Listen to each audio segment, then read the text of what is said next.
നിങ്ങളുടെ favourite shows ഇനി ഒരിക്കലും മിസ്സാവില്ല. ഇപ്പോൾ C5 കാണും നിങ്ങളുടെ ഫേവറേറ്റ് ഷോ തികച്ചും സൗജന്യമായി. എന്തായി, പാമ്പിനെ കിട്ടിയോ സർ? ഇല്ല. അയ്യോ, അതെന്താ? ഞങ്ങൾ അവിടെ മുഴുവൻ നോക്കി, പക്ഷെ പാമ്പിനെ കണ്ടില്ല. അയ്യോ, അത് അവിടെ തന്നെ ഇരിപ്പുണ്ടായിരുന്നു. അവിടെ ഒന്നും ഇല്ലെന്നേ. എന്റെ ബലമായ സംശയം പാമ്പ് ജനൽ വഴിയോ വെന്റിലേറ്റർ വഴിയോ പുറത്തോട്ട് പോയിട്ടുണ്ടാവും. അത് പോയി കാണുന്ന ഉറപ്പാണോ? അതെ, ഉറപ്പാ.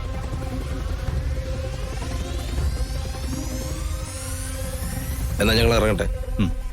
പടം പാമ്പ് പോയില്ലെങ്കിൽ എന്ത് ചെയ്യും? അതാരെങ്കിലും കടിക്കും. അത് പോയി കാണും. പോയില്ലെങ്കിൽ അവരതിനെ കണ്ടുപിടിക്കില്ലായിരുന്നോ? ശ്രേയ താഴേക്ക് വന്നപ്പോ പാമ്പിറങ്ങി വേറെ ഏതെങ്കിലും മുറിയിലേക്ക് പോയെങ്കിലോ? എല്ലാവർക്കും ഒരു ശ്രദ്ധയുണ്ടാവണം. പാമ്പ് പോയെന്ന് കരുതി അശ്രദ്ധമായിട്ട് നടക്കരുത്. അത് പോയെന്നുള്ളൊരു ഊഹം മാത്രമാണ്. അതെ, എല്ലാവരും ശ്രദ്ധിക്കണം.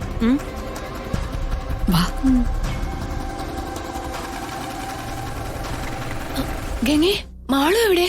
ആ, അവള് പേടിച്ച് വലിയ ക്ഷീണത്തിലാ. ഞാൻ റൂമിൽ കിടത്തിയിട്ടുണ്ട്.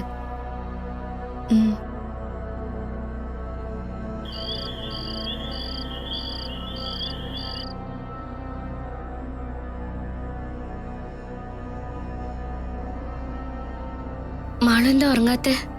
ഉറക്കം വരുന്നില്ല. കണ്ണടയ്ക്കുമ്പോ ആ പാമ്പിനെ സ്വപ്നം കാണുവാ. അത് മോളെ പാമ്പിനെ കണ്ട് പേടിച്ചതുകൊണ്ടാ. ശ്രീ മഹേശ്വരനെ പ്രാർത്ഥിച്ചുറങ്ങിയാ മതി. പേടിയൊന്നും ഉണ്ടാവില്ല കേട്ടോ.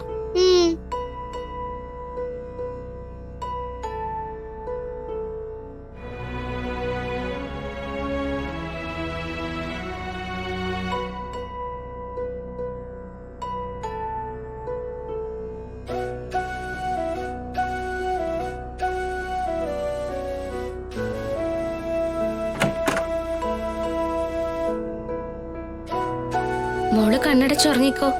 ഞാൻ അടുത്തുണ്ടല്ലോ. ധൈര്യമായിട്ട് ഉറങ്ങിക്കോ.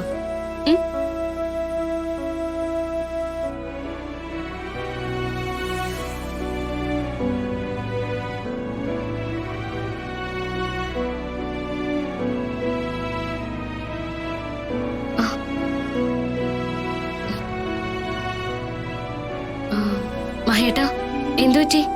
മഹേട്ടൻ ഉറങ്ങിയില്ലേ? ഇല്ല, ഉറക്കം വന്നില്ല.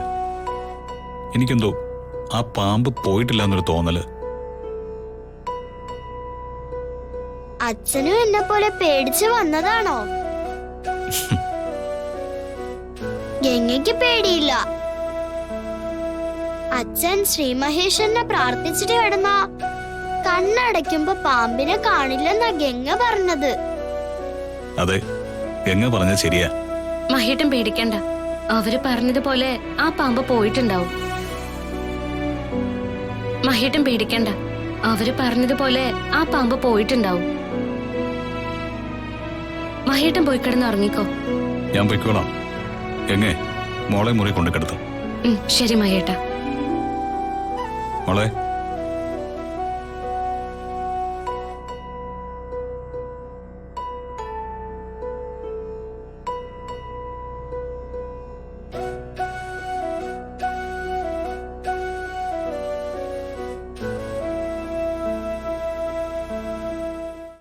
ഡൗൺലോഡ് ചെയ്യൂ C5 ആപ്പ്. കാണൂ എല്ലാ എപ്പിസോഡുകളും സൗജന്യമായി.